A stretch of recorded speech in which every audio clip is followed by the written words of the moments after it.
Farlost, created by John Miro. 21. Lou woke to thunder and lightning. Red and green lights strobed in the darkened command and control module, and half a dozen audible alarms battered her ears. Every part of her hurt and tingled strangely. She shook her head despite the pain it caused and scanned the room. Lou smelled burnt ozone, saw orange licks of flame. Adrenaline spiked and she pushed herself awkwardly up, slamming her head against the ceiling before clutching to the handrail next to the emergency station there. She clawed the emergency chemical extinguisher free from its straps and then, one-handed, sprayed out the electrical fire in the junction box closest to her head. With the fire out, she wiped her eyes and tried to remember what the hell had happened. The rock storm. The light show. She breathed in and out slowly, fighting panic that tried to lock itself around her mind. The haze from the chem extinguisher was already fading. Command and Control's air scrubbers were working at least. 2 of the alarms died, confirming for her there were no more fires in CNC.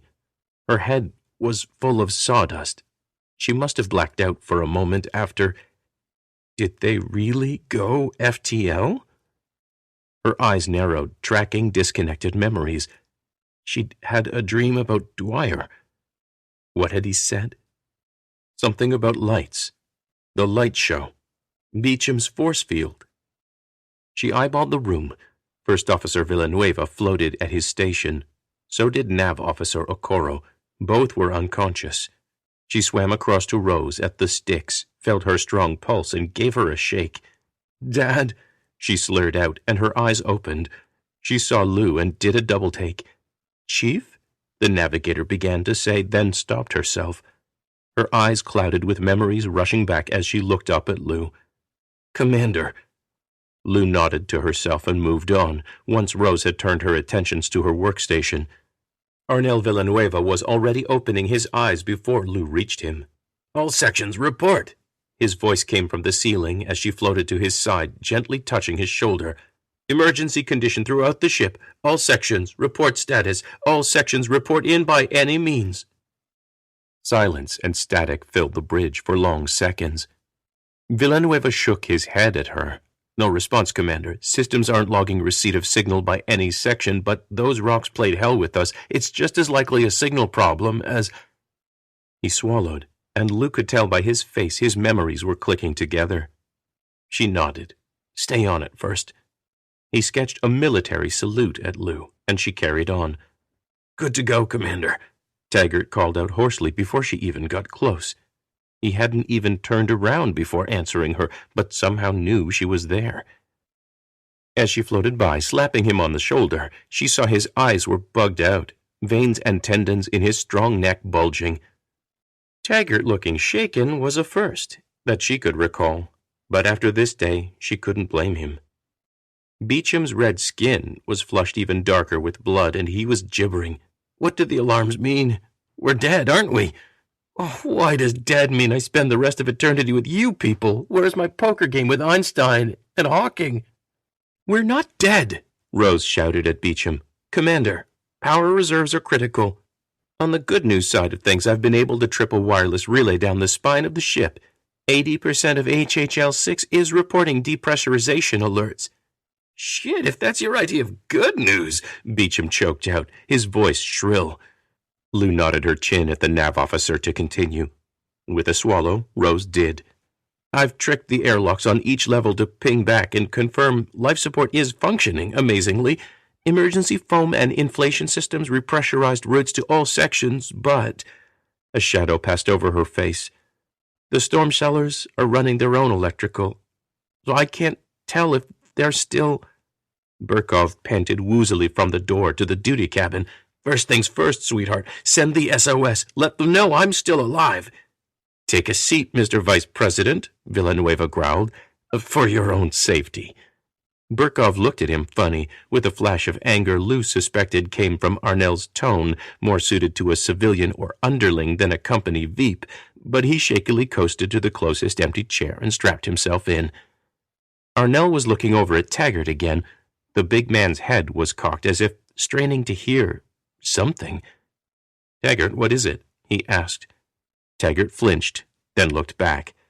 "Nothing, sir," he hesitated, then barked a laugh. "Oh, well, I had a dream, something about keeping the lights on. It seemed important." His back straightened and his eyes grew serious. "Life and death important," he finished. Lou had just reached the workstation where Beecham's assistant floated, still unconscious, when she heard Taggart's words and almost fumbled her grab for the kid's chair. "I dreamed it, too," Rose blurted, "that we need to keep Beecham's force field working." Lou pressed 2 fingers to the inside of Stan's wrist. Steady pulse. The kid was okay. Just a heavy sleeper, she decided. "Keeping anything up on this limp-dick ship will be a trick," Beecham called out as he tapped on his screens, staring down through exhausted eyes. "We've almost burned through the charges I loaded on the pods." "I can task life support to share the load on his shields," Arnold called out. Beecham gazed at Lou, then Arnold. "You will?" He looked back at Lou. "Wait, what?" Lou also gazed at her very by-the-book first officer. Her face must have shown her surprise. His knuckles whitened as they squeezed the top corners of the monitor in front of him. "Same dream. Something in the O2, maybe?" he joked, but his face was drawn. Lou's mind buzzed as it tried to stack all her memories back into order. She shook her hand, still feeling the strangest tingling sensation in her extremities. Her mouth, however, was on automatic. "Beecham," she called out, impressed that her voice hadn't shaken once. "Babysit your force field. Shout out when it's down to 30 minutes of operation." "Commander," Rose reported. Lou waved her on. "The few exterior sensors still working report 0 kinetic energy transfer. We're not being hit by anything." Beecham giggled. "You're kidding, right? External sensors aren't external anymore, remember? My force field is blocking anything that's still out there." Floating back to her command station, Lou resisted the urge to bite her lip. She hated when she did that. She pressed them tight instead, thinking fast. No reactor power. Emergency reserves dropping like a stone. No word from the crew in their survival cellars, worst of all. Her eye caught on a window across the CNC. It was black. She grasped the corners of her display and tapped open an external camera feed. That was black too. "Beecham, can you answer why the system's not feeling anything? And I'm not seeing anything."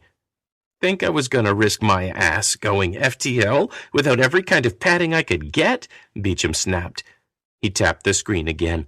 "I'm blocking absolutely everything from getting through that field, including visible light."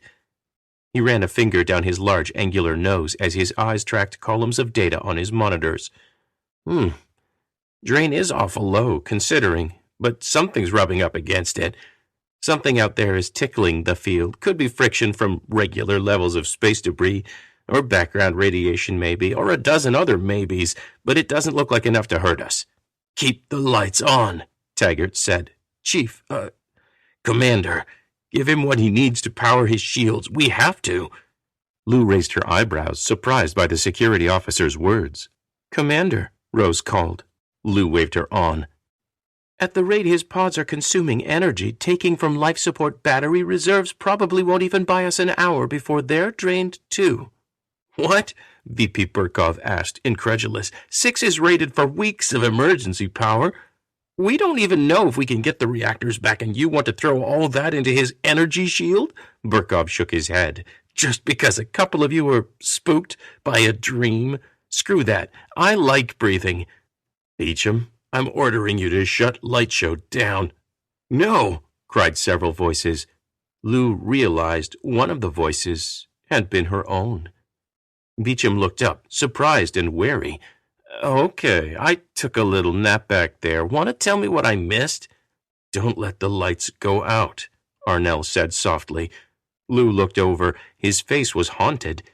"If this isn't all me, just in a coma somewhere, and we're all dreaming the same thing, maybe we ought to pay attention." "I'm not sure the coma wouldn't be the safer bet," Lou said, her lips raised up in a weak smile. "Rose, help Beecham reroute power from life support." "I know I'm the only genius around here, but you know Burkov's right, Beecham said. "Oxygen's not optional." Lou smiled acidly at the scientist. Thanks for reminding us, Mr. Beecham, but first things first. He wasn't wrong, but there was something just as important on her mind. Right now, we need to... She heard Villanueva's restraints clicked as he released them and tugged himself out of his chair. Get Dina's crew outside to get the power back on after we get to our people in the cellars. I'm on it, Commander. Taggart, you and I will... What? Lou heard the surprise in Villanueva's voice and looked up from her monitor to see Taggart already at the airlock door, already tugging free the first officer's spacesuit. Get to the cellars and get our people? Taggart's eyes were still bugging out of his head, and beads of sweat covered his shaven black scalp. Yes, sir, he called. His voice wavered, but he kept it in check. Lou wondered just how thin the ice Taggart was skating on had gotten. Then she let it go. She couldn't waste her time and energy babysitting her crew.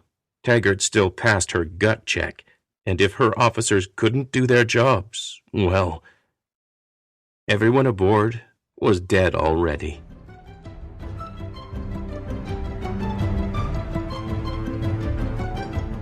Farlost. Music by Kevin MacLeod of Incompetech.com. Learn more at servingworlds.com.